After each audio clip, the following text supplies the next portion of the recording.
Hey, let's talk a little bit about this machine. But before we dive too much into the machine, let's talk about two important things. We're going to talk about fuel, and we're going to talk about safety. Hey, blowers are loud, and they're putting debris, dust, leaf particles, whatever, in the air. So I always want to make sure I protect my eyes. Seems kind of weird, but yes, I always want to protect my eyes. And I want to protect my ears. So I've got my STIHL earmuffs and my STIHL safety glasses to make sure I'm safe while out and operating this machine. And then fuel. This is a 2-cycle machine, right? So I'm mixing oil and gas. And I'm always going to recommend either an ethanol-free fuel with this. You can get these in different size. I like to go personally with the 1 gallon. I want to go through my gas. Gas starts degrading, actually going bad in like 6 to 8 weeks. What? Are you serious? Yeah, 6 to 8 weeks, this fuel starts going bad. So I want to buy small amounts. I want to go through it quickly. And if you can't get through your fuel in a reasonable amount of time, that's when we look at Moto Mix, right? This stuff is awesome. This stuff has a 2-year shelf life once I crack the lid. So hibernation season, off season, for sure run it. Potentially during the mowing season, the growing season, if I'm not using it enough, I'd run Moto Mix C. So let's go over what to get the most out of this machine. First of all, it's always on run. So this is my stop switch right here, this orange lever on the side, and it has 2 functions. One is to kill it, to shut it off. I push down and it returns to run. The other is it acts as a cruise control. And if you can see this throttle trigger here, as I move this up, right, I can set a cruise control. Now where this can cause a problem is right here. And I'm kind of getting ahead of myself a little bit, but I want to point this out. If I have this cruise control on and I go to set the choke, which is this black lever, this switch right here, it won't stay on choke. You see that? Okay. So always make sure that the cruise control is off when I go to start it. Well, let's fire it up a minute. Let's put some fuel in it. I'm going to start with this Moto Mix. And I'm going to open my tank, which is right here. Bam.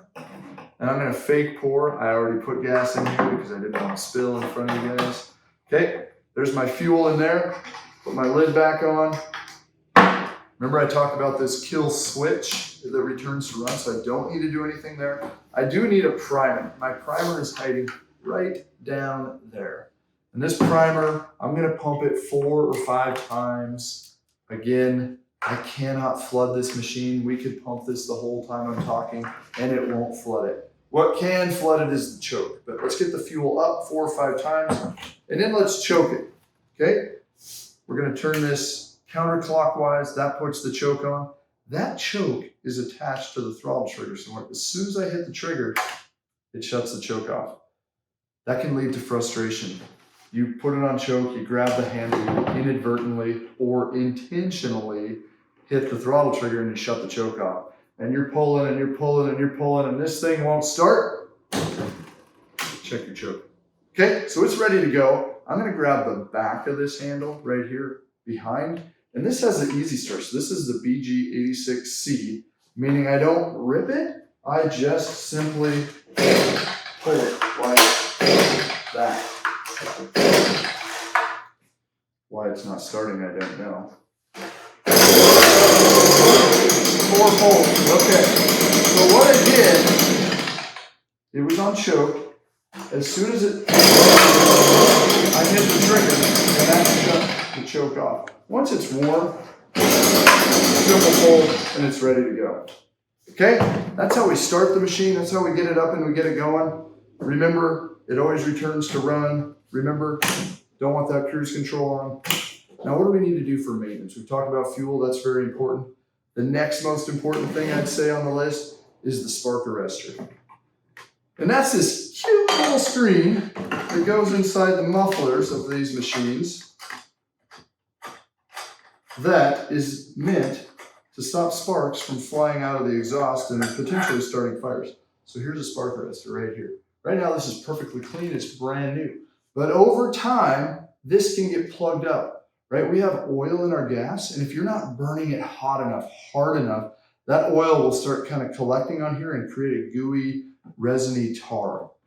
Just the other day, we replaced 3 of these on different machines for different products. So a hedge trimmer or a blower or a trimmer, we saw those things happen. So we got some background noise. We're always live here at Carl's and we're gonna get some noise. I apologize about that. But so here the screen goes back in. I wanna real quick say, I have never personally had a spark arrestor plug on one of my machines. So it's don't be scared of it. Don't be worried about it, but be aware of it. When you go to start this machine up and it doesn't want to accelerate, it has no power, it's bogging, it probably is a plug spark arrestor. And that happens several different ways. One is old stale fuel. It doesn't burn as good, right? So fresh gas, too much oil. So hey, a little bit more is better, right? I put in 1 scoop of laundry detergent, I better put in a little bit more. Bad news, and they'll tell you that with your laundry too. Not that I'm a laundry guru, but I'll tell you on a blower, a chainsaw, anything 2-cycle, follow the directions. The company, the factory, they've done their testing. They know what's up. Next would be a dirty air filter, okay? And on this STIHL BG86 blower, we've got a beautiful air filter right here in the back. This nice paper element filter. There's a lot of surface area. This thing, it takes a lot to get it dirty, but keep an eye on it. And it is washable. You can clean this. So when you pull this out and it's nasty, take it, wash it, let it dry for a day. You put this right back in, you're gonna have problems. But a dirty air filter will restrict airflow in and make this machine run like it's on choke, okay? Because we're getting too little air to our fuel. So our ratio is all messed up there. And we will plug up an exhaust. But those 3 things are not the common reasons. Everybody's like, no, I mix my oil right. No, my air filter's clean. And I buy gas every 2 months. My gas is good. Really, the most common is not using the machine hard enough. This trigger, it likes to be pulled. It likes to be held wide open throttle so that we're burning that oil out of the gas properly. And I get it. There are areas around your property, whether it's up in the alcove of your front door, or maybe you're blowing out the garage where you just want to go really low throttle so you're not making this big mess. That's fine, do it. But when you're done with that, before you park it, before you put this away, do some hard blowing, clean out that exhaust. So exhaust, air filter, my spark plug is hiding right under here, just like that. I'd replace that every year or 2. If you're running good mix, if you're running a clean air filter, if you're running this hard, this spark plug is going to last a long time. A couple things. This blower came not only with the round nozzle on the 86. One reason why you maybe stepped up to the 86 was it came with 2 nozzles. One, it comes with the round. This is my volume. It's putting out about 450 CFM. That's what my mind is telling me right now. Right around 450 CFM volume. Dry leaves, moves it really well. It also comes with this flat nozzle.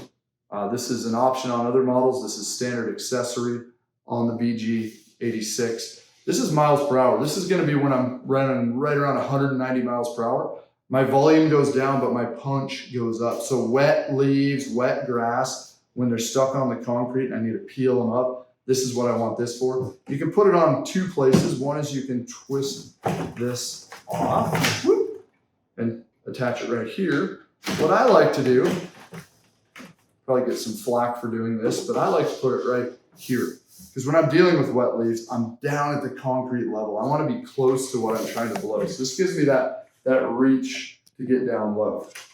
The other cool thing that we can get with this machine is this cool gutter kit, right? This is a nice accessory that we can put on. It's going to attach right here. We're going to take this off. I should point out how to take this off. I will in just a minute.